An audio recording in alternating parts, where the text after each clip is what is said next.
They hung my face on the wall like a trophy idiot of the week, and everyone applauded. They thought stripping my access, erasing my name, turning me into a ghost would break me. They didn't know I'd kept the contracts, the evidence, and a legal knife folded in my pocket for 2 years. Within 72 hours, their boardroom would fall silent. Those who laughed would stare at their screens and see a number that would make them wish they'd vanished. Listen if you want to know exactly how I did it and why they should never have touched the system I built. My name is Maya Hart, and I walked into Monica Laird's office at 2:30 p.m. on a Tuesday that smelled like lavender and corporate betrayal. The VP of Culture had curated her space like a museum exhibit, motivational posters in brushed gold frames, a succulent garden arranged by color temperature, and that damned nameplate that cost more than my monthly grocery budget. Everything screamed culture, while the actual culture rotted beneath her manicured surface. "Maya, please, sit." Monica gestured to the chair across from her glass desk, the kind that showed every fingerprint. I noticed she'd already pulled up my file on her monitor, angled just enough that I couldn't read it. Classic power move. I sat, keeping my hands folded in my lap. 2 years ago. I might have leaned forward, eager to please. Now I just waited. The lavender diffuser hissed softly between us. "So," Monica began, her voice pitched in that false warmth she'd perfected. "You wanted to discuss compensation. My annual review indicated exceeds expectations across all metrics. I've maintained 99.9% uptime on critical systems, implemented 3 major compliance frameworks, and my automation scripts saved the company approximately $2 million in operational costs last quarter alone." I kept my tone neutral, factual.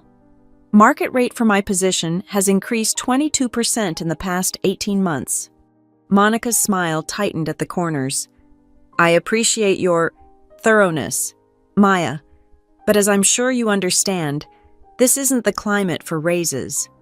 Not the climate, the same quarter where they'd announced record profits. The same month they'd hired Kyle Prescott fresh from his boot camp at twice what I'd started at 5 years ago. "I see." 2 words. I'd learned the power of silence in these rooms. Monica shifted, her chair squeaking against the floor. "Look, Maya, I need you to understand something. Your technical contributions are noted, but there are concerns about your collaborative spirit, your attitude." My attitude. The word hung between us like a blade. My attitude when I answered 3 calls to fix their mess. My attitude when I skipped my sister's wedding to implement emergency patches. My attitude when I documented every line of code, every configuration, every dependency in the system I'd built from scratch. "Could you be more specific about these concerns?" I asked. "It's about perception. Maya, leadership has noticed you've been difficult, questioning decisions, not being a team player. Questioning decisions like why vendor contracts went to Monica's golf buddy without competitive bids. Not being a team player when I refused to sign off on security protocols that would have failed our next audit." "I understand," I said again. The words tasted like ash. Monica brightened, mistaking my calm for submission. "I knew you would. Look, focus on being more approachable, more flexible. We'll revisit this conversation next year." "Next year." I stood, smoothing my slacks. "Thank you for your time, Monica." "Of course, doors always open." Her laugh tinkled like breaking glass. I walked back to my desk through the open floor plan, past the motivational quotes and the ping-pong table no one used. My workstation sat in the back corner, the spot they'd moved me to 6 months ago, away from my team, away from the servers I maintained. A subtle exile that everyone pretended not to notice. The sticky note was still there, tucked under my keyboard, yellow, faded, with Elliot Vance's signature scrawled across the bottom. 2 years old now. I'd kept it as a reminder of that rushed Friday afternoon when he'd asked me to temporarily put the infrastructure under an LLC for tax purposes. "Just a formality," he'd said. "We'll transfer it properly after the audit." I'd been naive enough to trust a handshake and a sticky note that said, "Hold M, Hart's name until transfer completed. E.V." My phone buzzed, A meeting invite for 4 p.m., the quarterly all-hands where they'd celebrate our success while forgetting who built the foundation they stood on. I declined it. First time in 5 years. Instead, I opened a new browser window, private mode, started researching lawyers who specialized in intellectual property and corporate contracts. Because Monica was right about one thing, this wasn't the climate for raises. It was the climate for taking back what was mine. I pulled up the commit history, my name attached to 12,000 lines of code, the authentication system, the compliance framework, the vendor integration platform that processed 40 million in transactions daily, all of it supposedly belonging to Northbridge Solutions. But that sticky note told a different story, a story Monica Laird was about to learn the hard way. The lavender scent from her office still clung to my clothes. By the time I was done, that would be the only thing left of her carefully curated culture. The erosion started slowly, like water wearing away stone.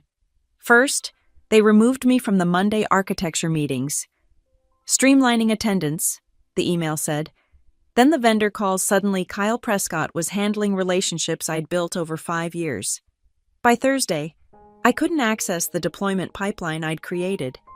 I didn't scream. I didn't storm into Monica's office. I opened a spreadsheet and started documenting. Thursday, 3:45 p.m. Access revoked to deployment pipeline. No notification. Friday, 9 a.m. Removed from security alerts distribution list. Friday, 2 p.m. Direct reports reassigned without discussion.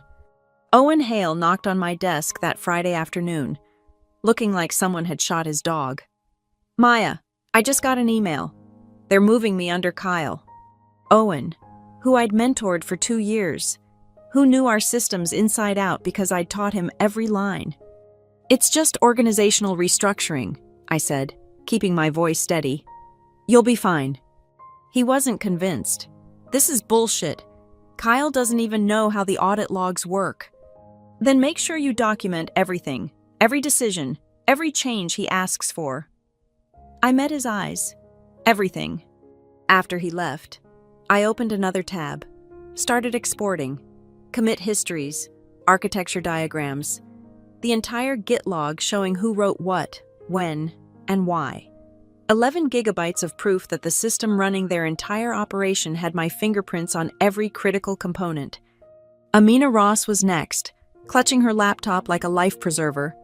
They said I report to Kyle now, Maya. He asked me what a load balancer does. What a load balancer does? I almost laughed. Almost. Kyle Prescott, the golden boy with his 6-week boot camp certificate, now managing engineers who'd been writing production code while he was still in high school. Send me your documentation, I told her. All of it. Personal email. She blinked. Is that allowed? You wrote it. Your intellectual property until they explicitly claim it. Check your contract.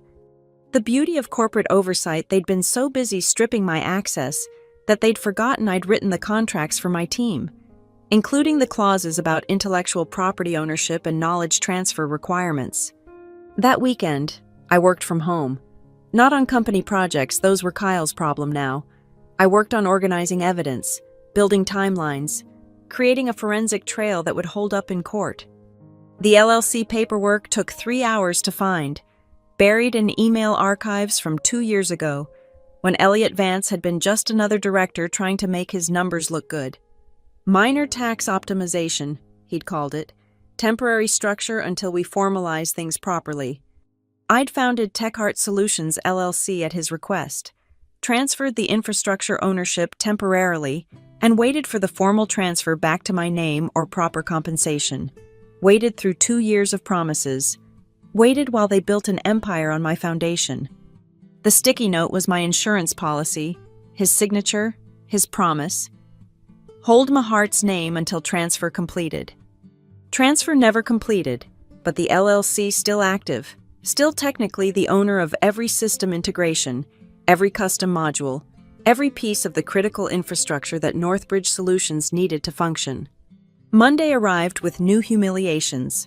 My desk had been moved again, this time to the auxiliary building, the one they used for contractors and temps. The security guard looked embarrassed when he handed me my new badge. Contractor, I asked, reading the designation. That's what the system says. He wouldn't meet my eyes. I swiped in at 8 a.m. to find my workstation half assembled, monitors missing, Ethernet cable dangling uselessly. The help desk ticket I submitted got an auto response. Your request has been assigned to K. Prescott for approval. My own equipment requests now needed approval from someone who'd asked Amina what a load balancer was. I set up my laptop on the empty desk and continued my real work. Screenshots of every system still bearing my digital signature. Email threads where Monica praised my exceptional dedication before deciding I had an attitude problem. The audit logs showing Kyle's access to systems he couldn't possibly understand, already generating errors. By Wednesday, the cracks were showing. Jordan Cole from operations messaged me directly. Maya, the vendor sync is failing. Kyle said he'd handle it, but... I stared at the message, the vendor sync I'd built, that used custom authentication protocols I'd never fully documented because they'd never asked, because documentation was overhead, and I should focus on delivering value. I'm no longer authorized to access those systems, I replied. Please direct all technical requests to your designated contact. 3 hours later, Jordan was at my desk in the contractor building. Maya, please, the whole procurement pipeline is backed up. We're hemorrhaging money. I'm sorry, I said, and I was. Jordan had always been decent. But my access was revoked. I literally cannot help you. Can you at least tell Kyle? Tell him what? To check the documentation, there isn't any. To review the knowledge transfer, it never happened. I was removed from my position without any transition period.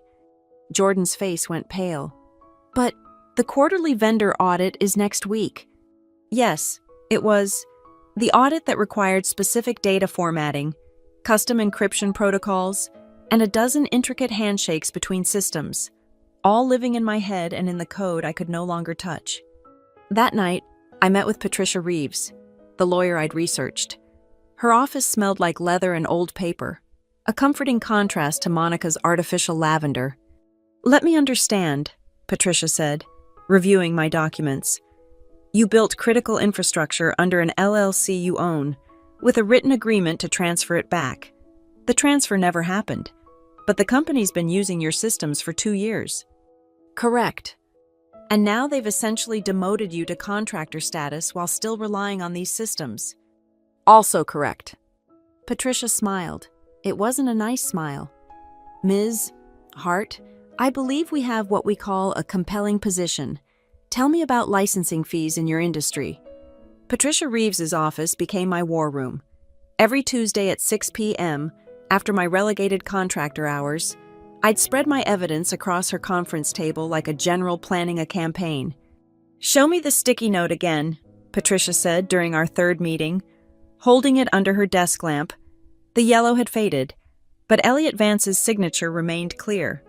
Hold M, Hart's name until transfer completed. She photographed it from multiple angles. This, combined with the LLC documentation, establishes clear intent. I'd brought everything.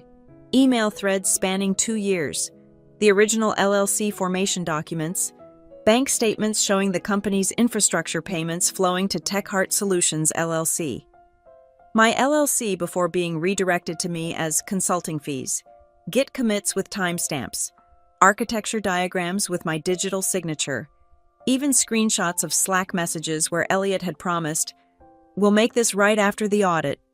The forensic timeline is crucial, Patricia explained, organizing documents into labeled folders. We need to establish that you created this infrastructure, that you own the LLC it was assigned to, and that the transfer back to you never occurred despite written promise. She pulled up the TechHeart Solutions LLC registration. When did you last update the business purpose? I haven't. It still says temporary holding for tax optimization purposes. We're changing that, tonight. Patricia's fingers flew across her keyboard. Technology licensing and infrastructure management. Retroactive to formation date, completely legal since you've been providing these services all along. The amendment took 20 minutes. with a few keystrokes. TechHeart Solutions LLC transformed from a forgotten tax shelter into a legitimate technology licensing company, one that happened to own the critical infrastructure of a multi-million-dollar corporation. Now, Patricia said, let's talk about industry-standard licensing fees. We researched comparable enterprise infrastructure licensing. Companies charged anywhere from $10,000 to $100,000 per day for systems processing the volume Northbridge handled. Patricia suggested we start at $50,000 per day. That seems aggressive, I said. Your infrastructure processes 40 million in transactions daily. If it fails, they lose more than $50,000 per hour. We're being reasonable. She pulled up another document. We'll also need to establish when commercial deployment began. I showed her the deployment logs. 2 years ago, 3 days after I set up the LLC. Patricia's smile widened. So they've been using unlicensed infrastructure for 728 days, at $50,000 per day. $36.4 million.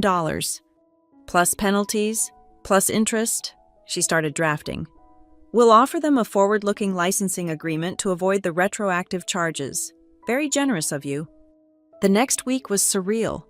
I went to my contractor desk each morning, answered the few emails I was still authorized to receive, and watched the system I'd built slowly degrade under Kyle's management. Error rates climbed. Response times increased. The vendor sync Jordan had begged me to fix remained broken. Meanwhile, Patricia finalized our documentation. The licensing agreement was a masterpiece, clear, enforceable, and devastating. Every module I'd written was itemized, every integration mapped, every custom protocol documented just enough to prove ownership without revealing implementation. We need to notarize everything, Patricia said Thursday evening. 3 copies, 1 for us, 1 for filing, 1 for delivery. The notary was an elderly woman who'd seen everything. She stamped each document with practiced efficiency, barely glancing at the numbers that would soon stop a boardroom cold. I stored 1 copy in Patricia's office safe. 1 went into my safety deposit box at a bank across town. The 3rd waited in my apartment, in a folder marked contingency. Friday afternoon, Reed Monroe stopped by my contractor desk. My former manager looked exhausted. Maya, I need to ask, did you hard-code any credentials Kyle's saying the authentication system won't accept new certificates? I studied Reed's face. He'd written detached and lacks collaborative spirit on my review while Kyle was being groomed for my position. All credentials are managed through the Central Authentication Service, I said carefully. The documentation should explain the certificate rotation process. There is no documentation. Then I suggest Kyle investigate. He's the infrastructure lead now. Reed's jaw tightened. Maya, please, we both know I was removed from my position without a transition period. We both know my access was revoked without warning. We both know Kyle was deemed qualified to manage systems he doesn't understand. I kept my voice level, professional. What else do we both know? Reed? He left without another word. That weekend, I updated my LinkedIn, not looking for new positions, just updating my skills, my certifications, my accomplishments. Several recruiters reached out immediately. I saved their messages. Options were good to have. Patricia called Sunday evening. I've scheduled the filing for tomorrow morning. Once that's done, we wait for the right moment to serve notice. Any thoughts on timing? I thought about the quarterly board meeting scheduled for the following week, the one where they'd present their expansion plans, their profit projections, their technical roadmap built on infrastructure they didn't own. I have some thoughts, I told her. Tell me about service of process during corporate meetings. Patricia laughed, low and appreciative. Ms. Hart, I believe we're going to get along very well. Let me explain how timing can be everything in corporate litigation. That night, I backed up everything one more time, every email, every document, every piece of evidence. I encrypted the drives and stored them separately. Patricia had taught me the value of redundancy in legal matters. Monday morning arrived with an email from HR. Contractor participation in company events was the subject. My invite to the quarterly meeting had been revoked. Contractors, apparently, weren't welcome at strategic discussions. Perfect. I wouldn't want to be in the room when the bomb went off. Better to be outside, clean, with documented proof I had nothing to do with the timing of a legal notice that would arrive exactly 3 minutes after the meeting began. I opened the folder marked contingency and reviewed the invoice one more time.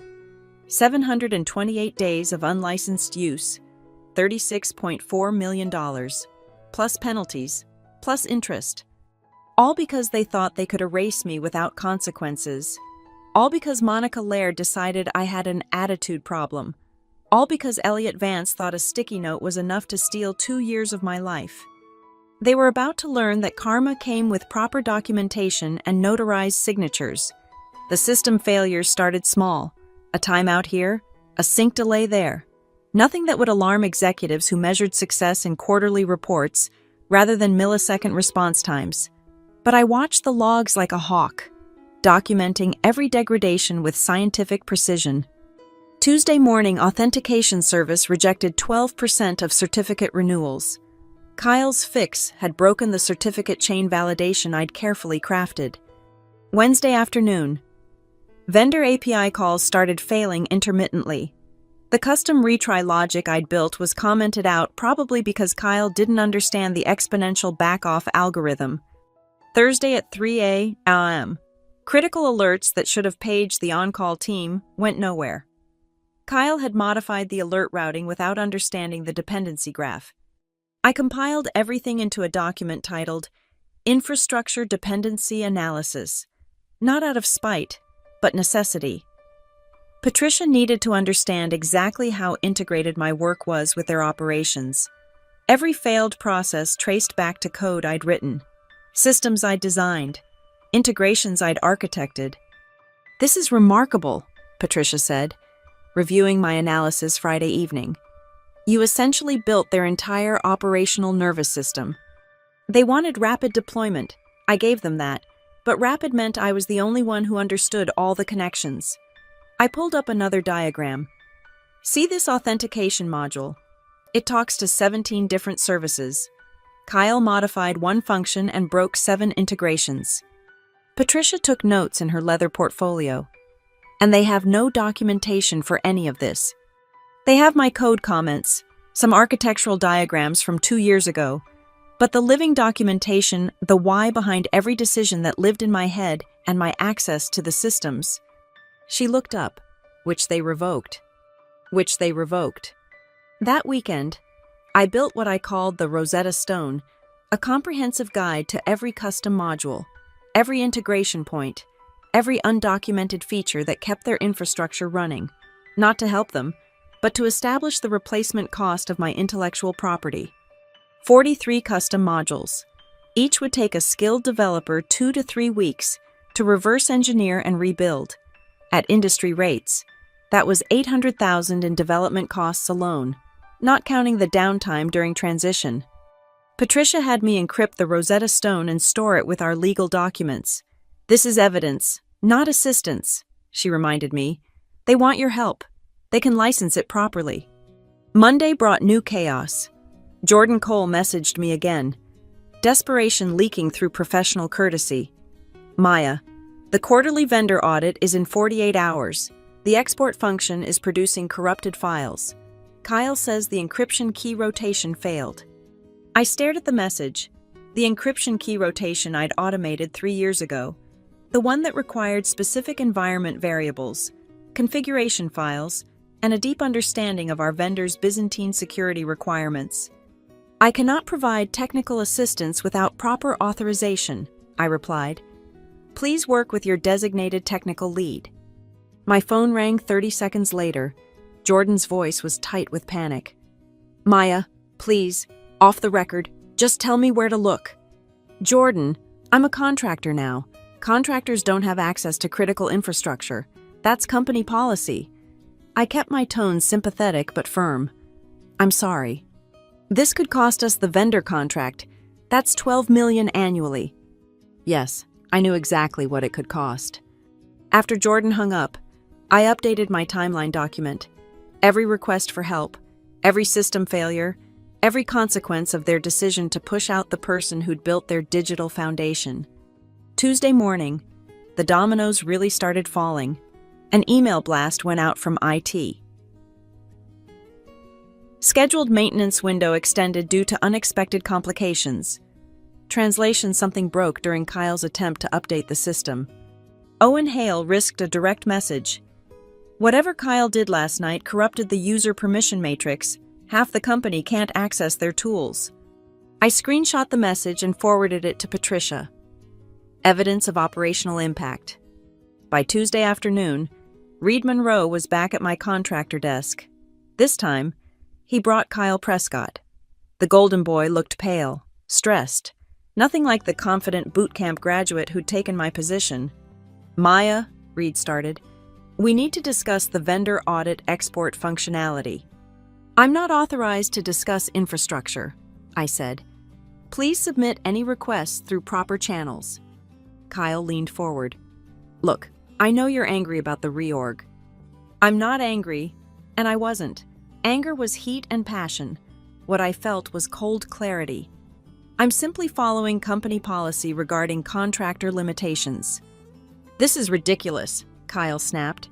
"Just tell us how the encryption rotation works." I looked at Reed. "Is Mr. Prescott authorized to demand proprietary information from contractors?" Reed's face flushed. "Maya, please, the audit is tomorrow." "Then I suggest Mr. Prescott review the code he's been modifying. Everything he needs is there." I turned back to my screen. "If you'll excuse me, I have contractor-appropriate tasks to complete." They left, but not before I heard Kyle mutter to Reed, "She hard-coded something. She must have." No, Kyle. I'd built something elegant and complex, with interwoven dependencies you couldn't understand because you'd never asked, because they'd assumed infrastructure was just plumbing, not architecture. That night, I created my final piece of documentation: critical system dependencies and single points of failure. It mapped every place where my code was essential, every integration that required specialized knowledge, every ticking time bomb Kyle had unknowingly armed with his modifications. Patricia reviewed it Wednesday morning. "This reads like a technical autopsy report." That's what it is, an autopsy of their infrastructure strategy. I highlighted another section. "They've built 2 years of growth on systems they don't understand, maintained by someone they just demoted to contractor status. And the vendor audit starts in 6 hours, based on the errors I'm seeing in the logs. They won't pass the automated security scan, much less the manual review." Patricia closed the folder. "Ms. Hart, I believe it's time to finalize our service date. The board meeting is when?" "Thursday at 2 p.m. They'll be discussing Q3 results and the expansion plan." "Perfect." She smiled that shark smile again. "I'll have our process server ready. The notice will arrive precisely at 2:03 p.m., just enough time for them to settle in, pull up their presentations, start feeling confident." I thought about Monica Laird in her lavender-scented office, presenting cultural initiatives while the technical foundation crumbled beneath her feet. Elliot Vance showing profit projections built on infrastructure his sticky note had promised to transfer back to me. Reed Monroe explaining headcount changes without mentioning they'd removed the one person who understood their critical systems. 2:03 p.m., I agreed. Let them think they're safe. That afternoon, as predicted, the vendor audit failed spectacularly. The encrypted export files were corrupted, the security certificates had expired, and the audit trail showed unauthorized modifications all Kyle's attempts to improve my code. Jordan's final message was brief. "Vendor threatening contract termination. Emergency meeting called." I archived the message with all the others. Evidence of damages, proof of impact, documentation that their decisions had consequences measured in millions. Tomorrow, they'd learn that those consequences were just beginning. Patricia's law office hummed with focused energy as we finalized the licensing terms. She'd assembled a team of 2 junior associates to ensure every detail was bulletproof. "Industry standard for enterprise infrastructure licensing varies wildly," Patricia explained, spreading comparable contracts across the table. "Oracle charges per processor, SAP bases it on revenue. Microsoft uses seat count.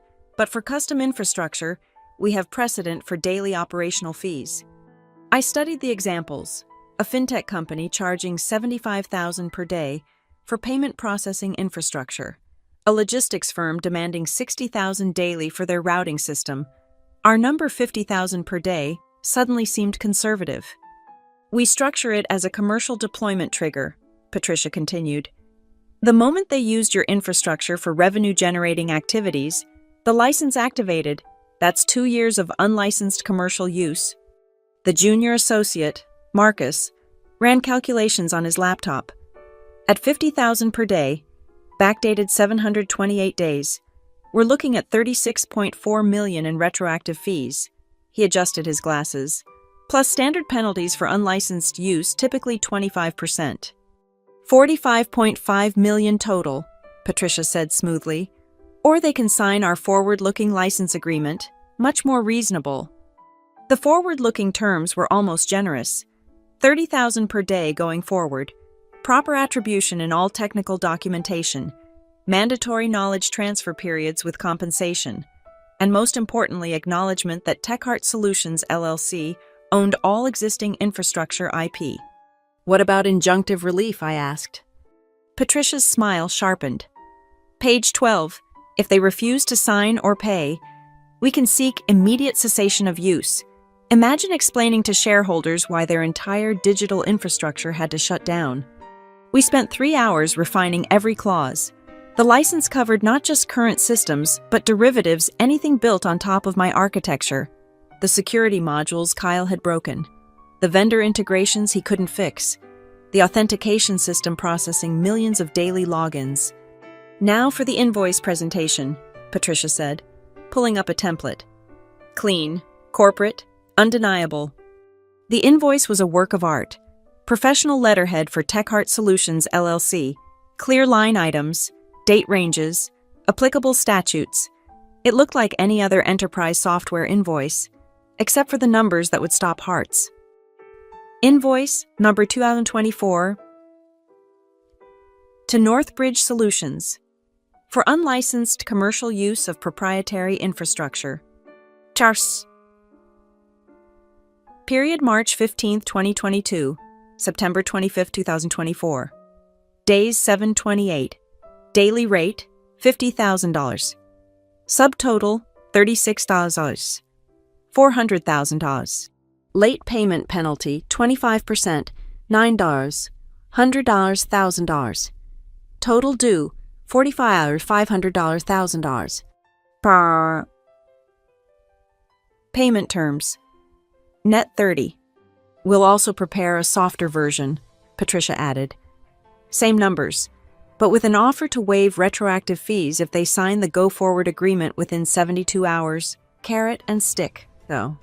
Marcus pulled up the service documentation. Process server is booked. 2:03 p.m., Thursday. They'll need to sign for receipt certified delivery to their chief legal officer. Gregory Hale. I provided. 3rd floor. Corner office. He'll be in the board meeting. Even better. Service during a board meeting creates immediate urgency. Patricia made notes. The entire board witnesses the arrival. No chance to bury it in legal review. Wednesday night, we conducted our final review. Every document notarized. Every claim supported by evidence. Every technical assertion backed by code commits and timestamps. One last thing, Patricia said. We need to discuss your availability Thursday afternoon. I'll be at my contractor desk. Normal hours, completely uninvolved. Good, but keep your phone on. Once that notice hits, things will move fast. She organized the documents into a leather portfolio. They might try to negotiate immediately. They might panic. They might even try to claim the infrastructure isn't yours. They can try, I said, thinking of the 40,000 lines of code with my digital signature, the custom algorithms, the architectural decisions that made their systems hum. But they've been paying my LLC for 2 years. Hard to claim they don't know who owns it. Patricia walked me to the elevator. Maya, I want you to understand something. Tomorrow, you're not just collecting debts. You're establishing precedent. Every developer who's had their work stolen, every contractor who built something critical and got pushed aside, they're all counting on cases like yours. I thought about Owen and Amina, talented engineers now struggling under Kyle's incompetent leadership, about Jordan, trying desperately to maintain vendor relationships without understanding the systems, about every late night, every emergency call, every sacrifice I'd made to build something remarkable. I'm not doing this for precedent, I said. I'm doing it because they hung my photo on the wall labeled Idiot of the Week, because Monica Laird decided my attitude was more problematic than my ability, because Elliot Vance thought a sticky note was enough to steal 2 years of innovation. Personal motivation, legal execution, Patricia approved, the best kind of case. That night, I backed up everything one final time, legal documents to encrypted drives, evidence to cloud storage, the Rosetta Stone to a safety deposit box. By tomorrow afternoon, TechHeart Solutions LLC would either be properly licensed or preparing for one of the most interesting intellectual property cases in tech history. I pulled out the faded sticky note one last time, Elliot's signature bold and careless, like the promise it represented. Hold M, Hart's name until transfer completed. Tomorrow, that transfer would complete, just not the way he'd imagined. My phone showed several missed calls from Reed, from Jordan, even from numbers I didn't recognize. The vendor audit failure was spreading panic through the organization. Good. Let them feel what it was like to lose control of something critical. I set my alarm for 6 a.m. Normal contractor hours, just another Thursday at Northbridge Solutions, except for the licensing invoice that would arrive at 2:03 p.m., carrying a number that would transform their board meeting from celebration to crisis. $50,000 per day, 728 days, plus penalties. They should have just given me the raise. Thursday arrived with deceptive calm. I badged into the contractor building at 7:55 a.m., coffee in hand, laptop bag slung over my shoulder, just another invisible contractor among dozens, filing into our auxiliary workspace while the real employees prepared for their quarterly celebration. The main building buzzed with pre-meeting energy. Through the glass walkway connecting our buildings, I could see the preparation catering arrivals, AV teams testing equipment, executives in their best suits. Monica Laird swept past in a cream blazer that probably cost more than my monthly contractor rate, her heels clicking confidence across marble floors. I settled at my desk and opened my laptop. 2:03 p.m. was 6 hours away. 6 hours of normal contractor tasks, while a $45 million invoice waited in Patricia's office, ready to deploy. My phone vibrated. Owen Hale. Board meeting prep is insane. They're projecting 30% growth based on infrastructure optimization. Kyle's presenting your work as his innovation. I archived the message without responding. Let them celebrate their fiction. Reality would arrive soon enough. By noon, the energy in the main building was palpable. Through the windows, I watched executives gather in clusters, their body language radiating success. Elliot Vance stood near the entrance, shaking hands and laughing. 3 years ago, he'd promised me partnership track. 2 years ago, he'd asked me to create an LLC for tax purposes. Today, he'd present profits built on infrastructure he'd never properly licensed. 1:30 p.m. I took my lunch to the contractor break room, a windowless space with fluorescent lights and vending machines. The contrast to the main building's artisanal cafe was intentional. Know your place, contractor. My phone showed a text from Patricia. Process server en route. Confirmation at 1400 hours. 2 p.m. The board would be gathering now, settling into leather chairs around the polished table. Monica presenting culture initiatives, Elliot reviewing financials, Gregory Hale, their chief legal officer, probably already bored, thinking about his afternoon golf plans. I returned to my desk and pulled up the system monitors on my personal laptop. Error rates climbing, response times degrading, the vendor sync still broken. Kyle's modifications were like cancer, spreading dysfunction through previously healthy code. They were celebrating on a foundation of digital rot. 2:01. They'd be well into opening remarks now. Maybe Monica was explaining how removing problematic elements had improved team morale. Maybe Kyle was preparing his slides about infrastructure improvements he couldn't explain if pressed. 2:02. The process server would be in the elevator now. Leather portfolio in hand. Service documents ready. Security would have checked his credentials. Confirmed his appointment with legal. Everything proper. Everything official. 2:03. I counted breaths. 1, 2, 3. My phone buzzed. Patricia delivered. I imagined the knock on the boardroom door, the apologetic interruption, Gregory Hale's irritation at being pulled from the meeting, the server's insistence that signatures were required. Now, for urgent legal matter regarding TechHeart Solutions LLC. 2:05. Gregory would be opening the portfolio now, seeing the invoice first, his eyes scanning the numbers, brain trying to process 50,000 times 728, plus penalties. 2:07.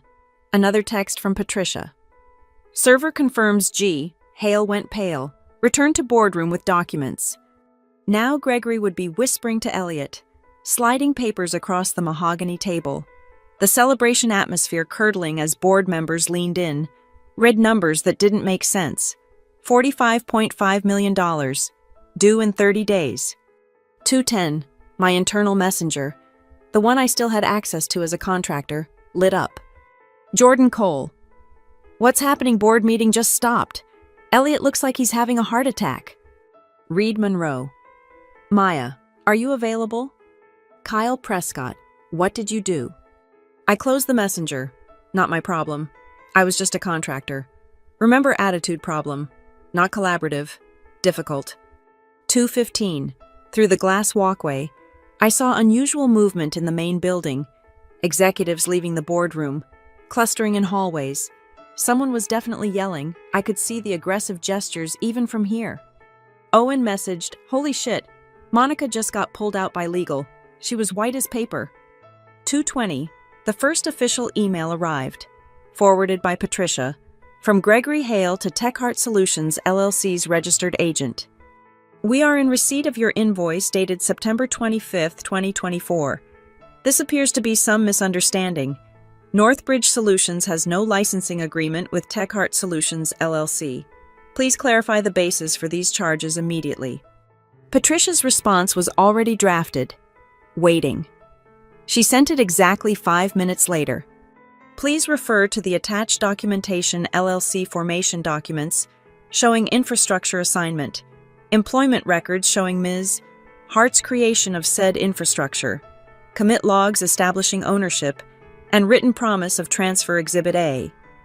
Promissory note signed by E. Vance. Commercial deployment began March 15, 2022.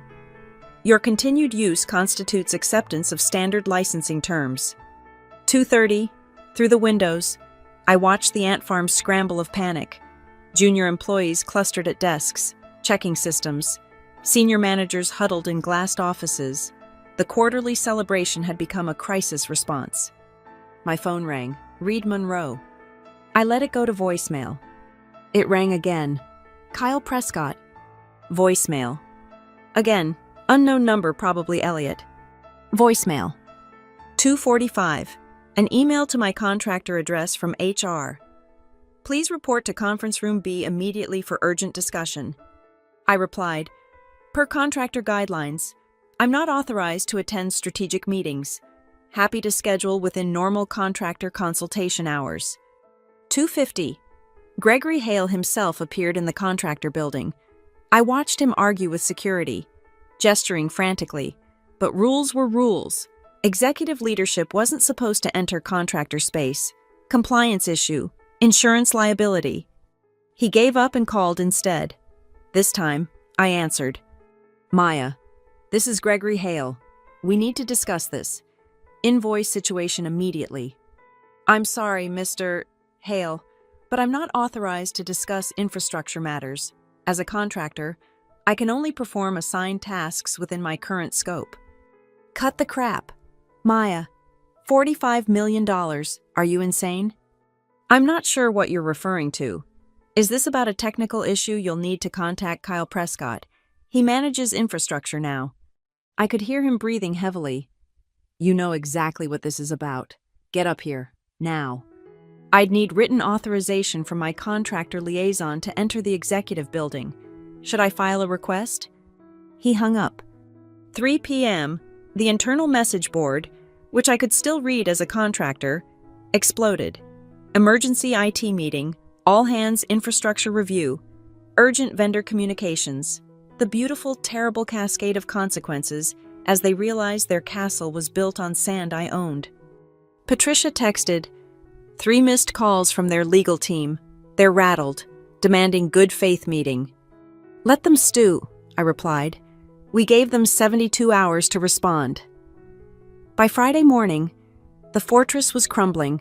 I arrived at my contractor desk to find 3 security guards and Reed Monroe waiting. Maya, Reed started, his voice strained. The board has requested your immediate presence. I'll need written authorization, I said calmly, setting down my coffee. Contractors aren't permitted in executive spaces without proper... Here, he thrust a hastily drafted memo at me, signed by Norman Price himself, the board chair. Now, please. I read it slowly, savoring each word. Temporary authorization, urgent consultation, infrastructure expertise required. They needed me, and they'd put it in writing. The walk to the main building felt like a victory march. Employees stared as our procession passed the contractor, escorted by security and a sweating director. Whispers followed in our wake.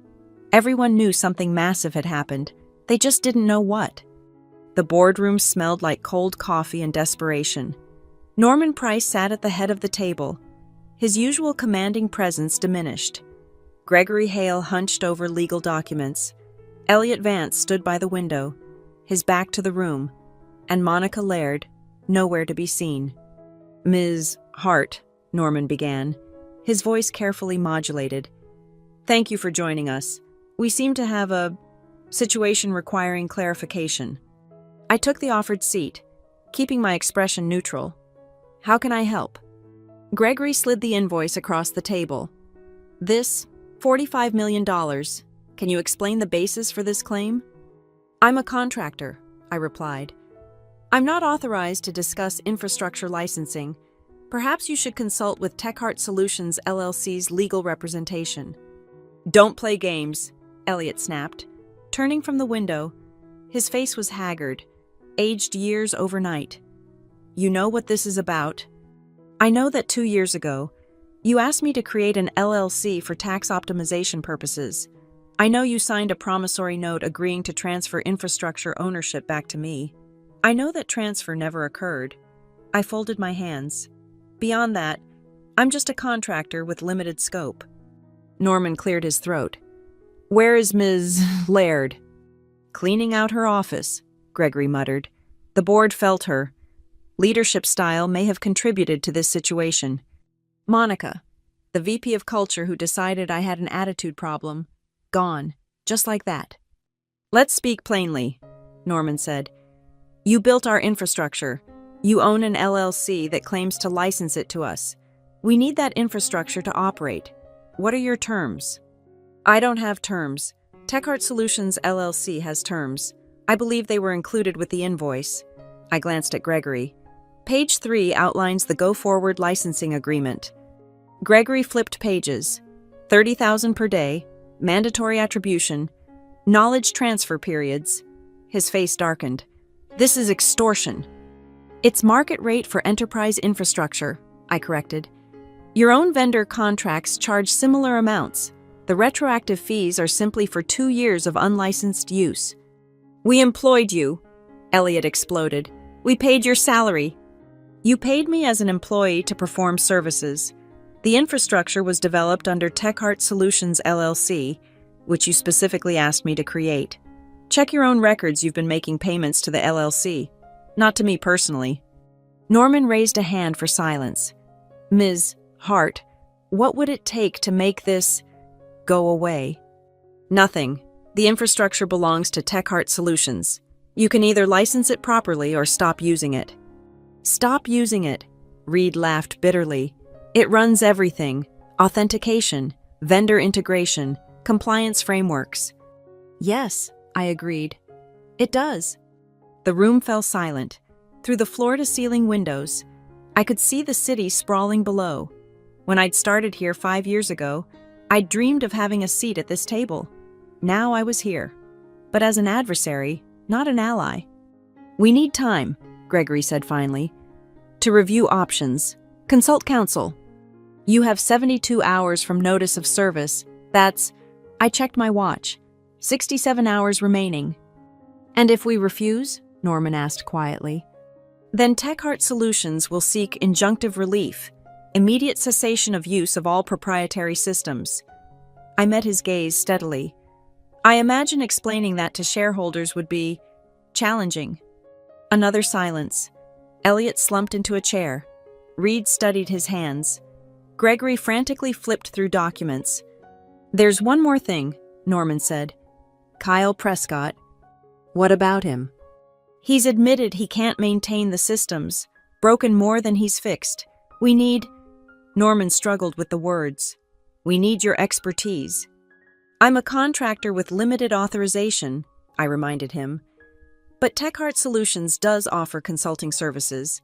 The rates are in Appendix B. Gregory found it. His face went pale again. $5,000 per hour. Emergency consulting rates. Standard engagements are less, with proper contracts and defined scope. I stood. Gentlemen, the clock is ticking. Every hour you delay is another day of retroactive licensing fees if this goes to court. Wait, Elliot said desperately. The sticky note. It was informal, not legally binding. Your signature says otherwise, as do 2 years of payments to the LLC, as does the commit history showing development under TechHeart's tax ID. I moved toward the door. Patricia Reeves is TechHeart's counsel. I suggest you contact her directly. Maya. Norman's voice stopped me at the door. Why you built something incredible here? Why destroy it? I thought of Monica's lavender-scented dismissal, of being labeled difficult for maintaining standards, of watching Kyle receive credit for work he couldn't understand, of my photo on the wall labeled Idiot of the Week. I'm not destroying anything, I said quietly. I'm collecting what's mine. You decided I was expendable. You were wrong. I left them in their glass tower, contemplating numbers that would reshape their entire fiscal year. In the elevator, my phone buzzed with messages. Owen celebrating Monica's departure, Amina reporting Kyle's resignation letter, Jordan begging for any guidance on the vendor crisis. But the one that mattered came from Patricia. Their legal team just called. They want to negotiate. Seems reality has set in. Reality. Such a beautiful word. I returned to my contractor desk and opened my laptop. 67 hours remained on their deadline. 67 hours to decide if they'd pay for what they'd stolen or lose it entirely. The smart money was on payment. Norman Price didn't become board chair by fighting unwinnable battles, but if they wanted to test TechHeart Solutions' resolve, I had documentation, determination, and 2 years of receipts. Either way, I'd already won. Monica was gone. Kyle had admitted defeat. And in the boardroom high above, executives were finally understanding the value of what I'd built. $45 million of understanding. Saturday morning, 9 Patricia's office. The email had been crafted with surgical precision, every word chosen for maximum legal impact. I sat across from her as she reviewed it one final time. Perfect, she murmured. Courteous, professional, and absolutely devastating. The email was addressed to Gregory Hale, CC'd to Norman Price, Elliot Vance, and Northbridge's entire board of directors. The subject line was innocuous. TechHeart Solutions LLC. Licensing documentation and payment terms. Dear Mr. Hale, following our notice of September 25, 2024, regarding unlicensed commercial use of TechHeart Solutions proprietary infrastructure, please find attached comprehensive documentation supporting our invoice. Enclosed. Exhibit A, LLC formation documents and infrastructure assignment records. Exhibit B, signed promissory note. Hold M, Hart's name until transfer completed. Exhibit C, complete development history with timestamps and attribution. Exhibit D, payment records from Northbridge to TechHeart Solutions, LLC, 2022 to 2024. Exhibit E, commercial deployment verification and usage metrics. Exhibit F, comparable market rates for enterprise infrastructure licensing. Total amount due, $45,500 $1,000 payment deadline, September 28, 2024, 5:00 p.m. EST. Alternative resolution, Tech. Heart Solutions remains open to forward-looking licensing arrangements. Execution of the attached enterprise infrastructure agreement within the specified timeframe will waive all retroactive claims. Terms include $30,000 per day. Licensing fee. Proper attribution in all technical documentation. 90-day knowledge transfer period at standard consulting rates. Acknowledgement of TechHeart Solutions' intellectual property rights. Please note, failure to respond by the deadline will result in immediate legal action, including but not limited to suit for breach of implied contract, claim for unjust enrichment, request for immediate injunctive relief, pursuit of all available damages under applicable law. We trust this matter can be resolved professionally and expeditiously. Sincerely, Patricia Reeves, Esquire, Counsel for TechHeart Solutions, LLC. The beauty is in Exhibit D, Patricia explained, pulling up the payment records. They've been paying your LLC for 2 years. They can't claim ignorance. I studied the records, bi-weekly transfers labeled infrastructure services and technical consulting. Elliott's attempt at tax optimization had created an undeniable paper trail. Send it, I said. Patricia clicked. The email disappeared into the digital ether, carrying its payload of consequences. We'd timed it perfectly 9:05 a.m. on Saturday. It would land in their inboxes just as they were trying to enjoy their weekend, forcing them to confront reality without the buffer of the work week. Now we wait, Patricia said. Based on their panic level, I expect a response within hours. My phone was already buzzing. I'd blocked work numbers yesterday, but people were finding creative ways to reach me. LinkedIn messages, personal emails, even a desperate text from Reed to my personal number I'd never given him. I ignored them all. By noon, Patricia received the first official response, Gregory Hale, writing on firm letterhead, proposing a meeting to discuss potential misunderstandings and explore mutually beneficial solutions. Misunderstandings, Patricia laughed. That's what they're calling a signed promissory note now. She drafted a reply, professional, firm, meeting acceptable, but only with full decision-making authority present. No junior lawyers, no stalling tactics. Monday, 10 a.m., at her office. They'll try to lowball, she warned. Claim hardship, threaten countersuits, standard playbook. Let them try. I pulled up the system monitoring dashboard on my phone.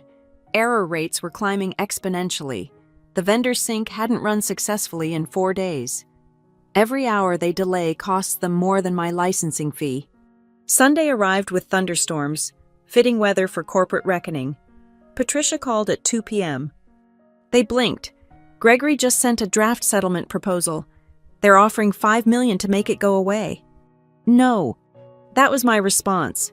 But here's the interesting part, they want to hire you back. Full reinstatement, 30% raise, VP title. I laughed, actually laughed. They demoted me to contractor 2 weeks ago, hung my photo as Idiot of the Week. Now they want to make me VP. Desperation is a powerful motivator. Patricia's voice carried amusement. I told them any employment discussions would be separate from the licensing issue. First, we resolve TechHeart's claims. What's their counteroffer on the license? They're proposing $10,000 per day going forward. No retroactive payment, essentially admitting the infrastructure is yours, but trying to avoid the historical liability. No, full retroactive, or we proceed to court. I watched rain lash against my apartment windows. They built their entire growth strategy on my infrastructure. They pay for what they used. Understood. I'll convey that position. She paused. Maya, they're also asking about the Rosetta Stone documentation. Seems Kyle told them you have comprehensive system documentation they need. The Rosetta Stone, my complete guide to every integration, every dependency, every critical connection, worth more than gold to them now that Kyle had corrupted their systems beyond recognition. That's not part of TechHeart's assets, I said carefully. That's personal documentation I created on my own time. If they want it, they can negotiate separately. Brilliant. Another leverage point. I could hear Patricia typing. I'll inform them that system documentation may be available under separate consulting arrangements. Monday morning couldn't come fast enough.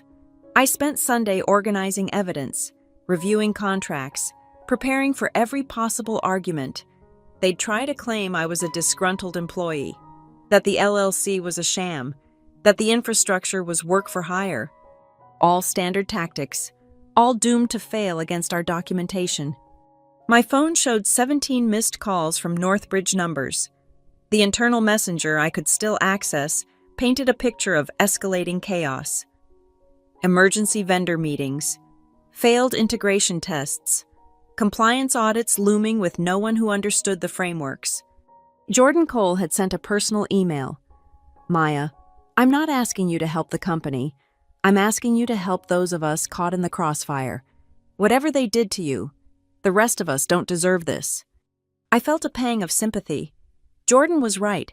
The rank and file weren't responsible for management's decisions. But that was exactly why TechHeart Solutions had offered reasonable licensing terms. Management chose to play hardball. The consequences were theirs to own. I drafted a reply. Jordan, I understand your position. TechHeart Solutions has provided clear terms for continued infrastructure use. Management's decisions regarding those terms are beyond my control. I recommend documenting all system issues for your own protection. The subtext was clear, cover yourself, because this is going to get worse before it gets better. By Sunday evening, Patricia had received 3 more communications from Northbridge's legal team, each more desperate than the last. The final one, sent at 11:43 p.m., included a new offer $15 million for retroactive licensing, $20,000 per day going forward. They're moving in the right direction, Patricia observed, but still lowballing. The Monday meeting should be interesting. I went to bed thinking about tomorrow's confrontation. Norman Price, the board chair who'd asked why I wanted to destroy what I'd built. Gregory Hale, scrambling to contain legal exposure. Elliot Vance, whose careless signature had given me the keys to their kingdom. They'd walk into Patricia's office expecting to negotiate with a disgruntled former employee. They'd face the CEO of TechHeart Solutions LLC instead. The invoice remained unchanged, $45.5 million, due in full. Monday morning arrived crisp and clear. I dressed carefully, my best suit, the charcoal one I'd bought for conference presentations back when I thought Northbridge valued my contributions. Patricia's office building gleamed in the morning sun, all glass and steel confidence. They arrived at 9:55. Norman Price led the delegation, his usual commanding presence tempered by circumstance. Gregory Hale carried 2 briefcases, no doubt full of counter-arguments. Elliot Vance looked like he hadn't slept in days. And surprisingly, Reed Monroe tagged along, my former manager, now witness to the consequences of undervaluing talent. Patricia's conference room was deliberately intimidating. Dark wood, leather chairs, walls lined with law books and framed victories. She'd positioned me at the head of the table, making it clear who held the power in this negotiation. Gentlemen, Patricia began once they'd settled. Thank you for coming. As you know, we're here to discuss TechHeart Solutions licensing claims against Northbridge Solutions. Norman cleared his throat. Ms. Reeves, Ms. Hart, we believe there's been a fundamental misunderstanding about the nature of the infrastructure in question. Please elaborate, Patricia said smoothly. Gregory opened his first briefcase. Ms. Hart was a full-time employee when this infrastructure was developed. Under standard employment agreements, all work product belongs to the company. I'd direct your attention to Exhibit B, I said, speaking for the first time. The promissory note signed by Mr. Vance, specifically acknowledging the infrastructure belonged to TechHeart Solutions LLC, with a promise to transfer it back to me. Elliot shifted uncomfortably. That was informal. A temporary arrangement for tax purposes.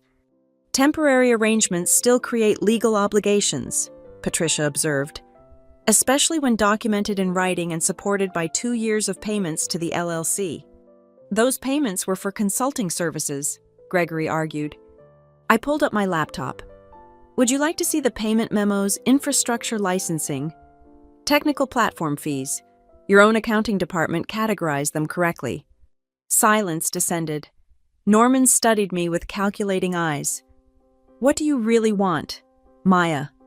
What I want is irrelevant. TechHeart Solutions owns critical infrastructure. Northbridge has been using it without proper licensing. The invoice reflects standard commercial terms for that usage. $45 million will cripple our expansion plans, Reed blurted out, then looked embarrassed at his outburst.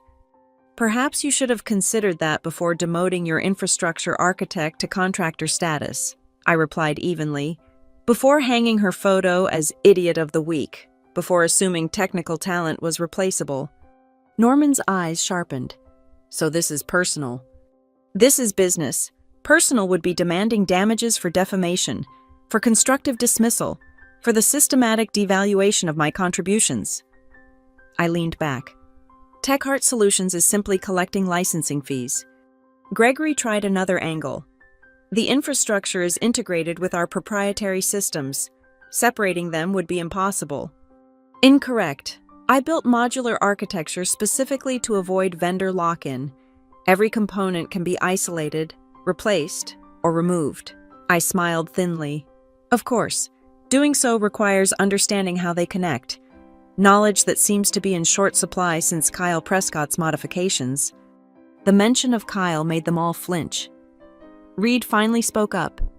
He resigned Friday, said he couldn't fix what he'd broken. Unfortunate, Patricia murmured. I assume you have other qualified architects. Their silence was answer enough. Here's what's going to happen, Norman said, trying to regain control.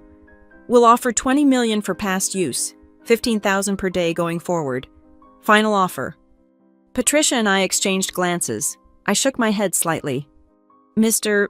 Price, Patricia said, you seem to be negotiating as if you have leverage. You don't. Every day you operate without a license increases your liability. Your own monitoring shows system degradation accelerating. Your vendor relationships are failing. Would you like to explain to shareholders how you lost critical infrastructure over a payment that represents less than 1/4's profit? You're talking about extortion, Gregory snapped. We're talking about intellectual property rights. Patricia's voice turned cold. Unless you're suggesting property rights don't apply when the owner is a former employee you mistreated. That landed. Norman shot Gregory a warning look. We need the documentation, Elliot said desperately. The Rosetta Stone. Maya, you documented everything. We need that knowledge. The Rosetta Stone is my personal property, I said. Created on my own time, with my own resources, but I'm willing to discuss consulting arrangements. $5,000 per hour. 1,000 hour minimum. $5 million for documentation. Reed looked sick. $5 million for the knowledge that makes your $40 million infrastructure usable. Seems reasonable. They huddled, whispering furiously. I caught fragments, board reaction. Shareholder lawsuit. Compliance deadlines. Finally, Norman straightened. We need to make a call. Patricia gestured to a side room. Please, take your time. They filed out, leaving us alone. Patricia smiled. They're cracking. They have no choice. Jordan messaged me this morning 3 more critical systems failed overnight. They're hemorrhaging money. The beauty of natural consequences, she agreed. 20 minutes later, they returned. Norman's face was stone. $30 million for retroactive fees, $25,000 per day forward, and we need the Rosetta Stone included. I stood. Mr. Price, TechHeart Solutions has been more than reasonable. The invoice stands. $45.5 million for past use, $30,000 per day. Forward. The Rosetta Stone is available separately under consulting terms. That's over $50 million total. Yes, I gathered my papers. It is. You have until 5 p.m. to accept. After that, we proceed with legal action and the numbers will include additional damages. Maya. Reed tried one last appeal. We worked together for 5 years. Doesn't that count for something? I looked at him, the manager who'd written that I lacked collaborative spirit while I rebuilt their systems at 3XM. It counted for something once. Then you let Monica label me difficult. Let Kyle take credit for my work. Let them exile me to the contractor building while celebrating infrastructure you didn't understand. We made mistakes. No, you made choices. Now you're facing consequences. I moved toward the door. 5 p.m. Gentlemen, TechHeart Solutions terms are non-negotiable. Patricia and I left them in the conference room. As we waited for the elevator, she chuckled. Reed looked ready to cry. He should. He's watching 45 million leave because he couldn't write an honest performance review. The elevator arrived. Think they'll pay? Oh, they'll pay. The alternative is explaining to shareholders why their entire digital infrastructure collapsed over a contract dispute they created. We reached the lobby just as my phone buzzed. Owen Hale. Emergency meeting just called. Heard Norman say, pay it and learn from it. You did it. I felt no triumph, no vindication, just cold satisfaction. They'd pay because they had to, not because they understood the value of what they'd almost lost. 5 p.m., I reminded Patricia. I'll be waiting by the phone, she assured me. As I walked to my car, I thought about the Rosetta Stone sitting in my safety deposit box. 5,000 hours of knowledge, meticulously documented. They'd pay for that too. Eventually. Because now they understood what I'd known all along: infrastructure wasn't just plumbing. It was architecture. And architects, especially ones labeled difficult for maintaining standards, were worth their weight in gold.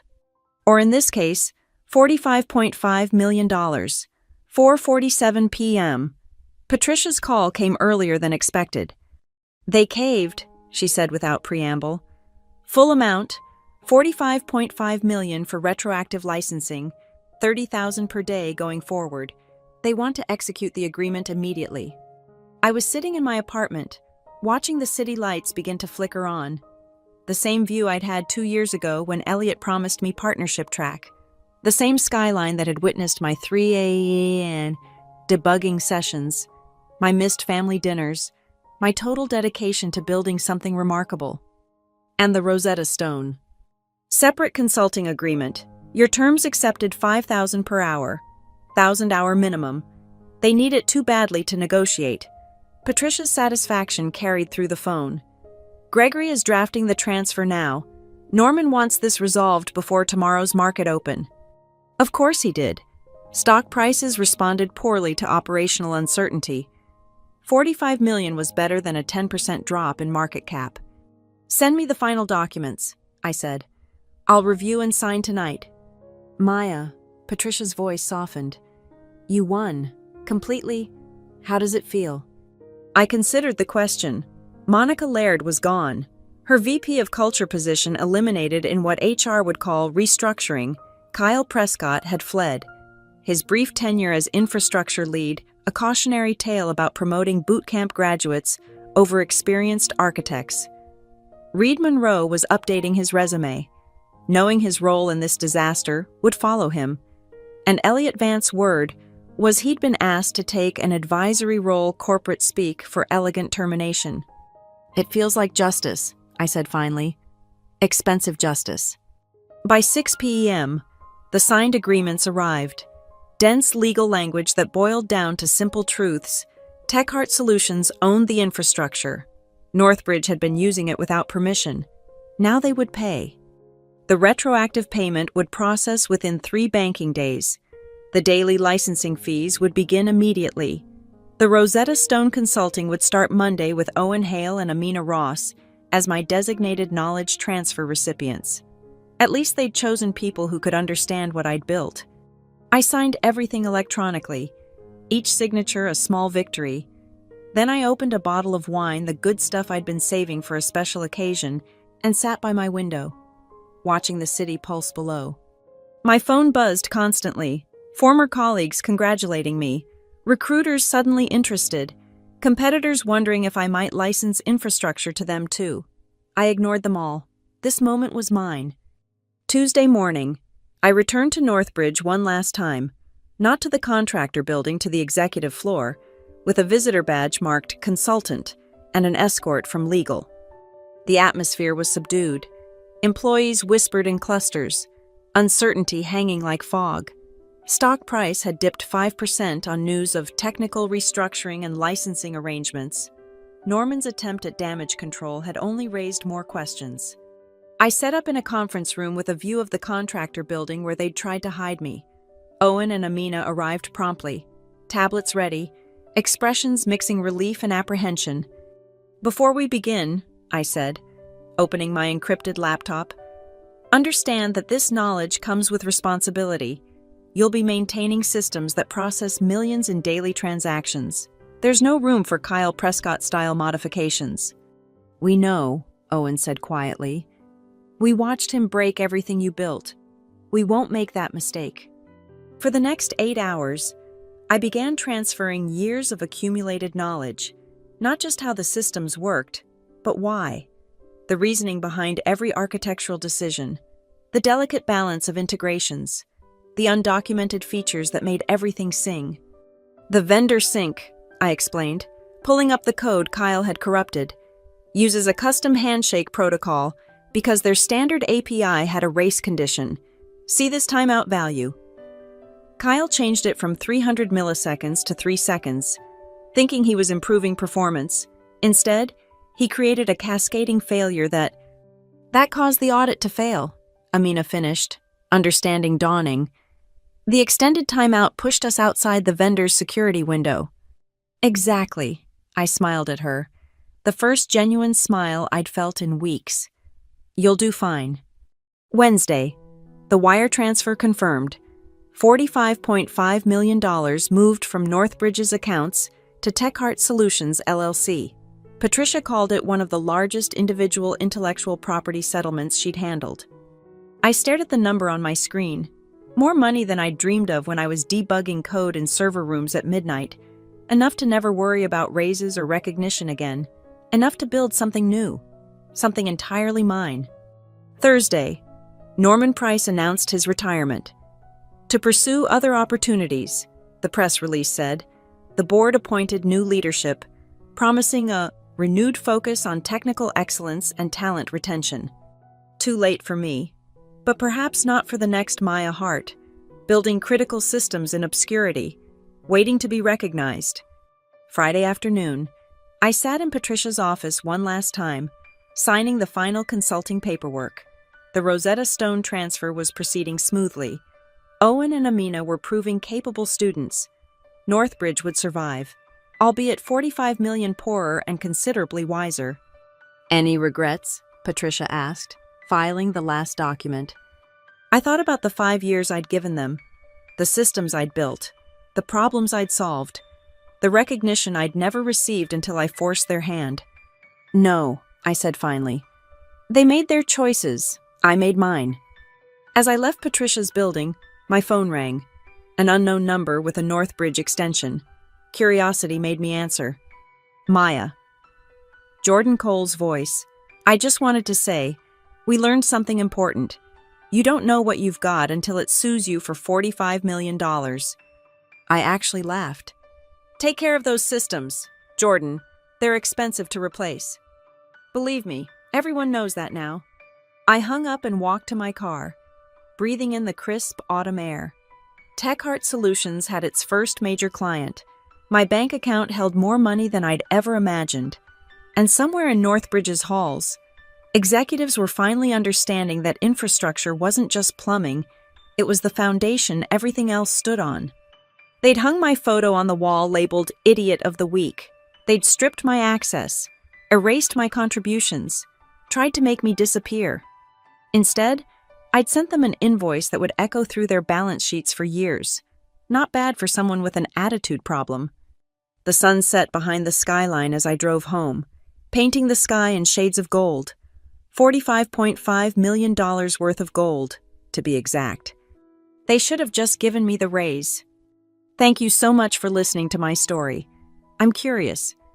Where are you listening from? Drop a comment below and let me know your thoughts on corporate justice and standing up for your worth. If this story resonated with you, please subscribe to the channel and hit that like button. And if you really want to help others discover this tale of sweet revenge, smash that hype button to boost this video's reach. Your support means everything, and I can't wait to connect with all of you in the comments.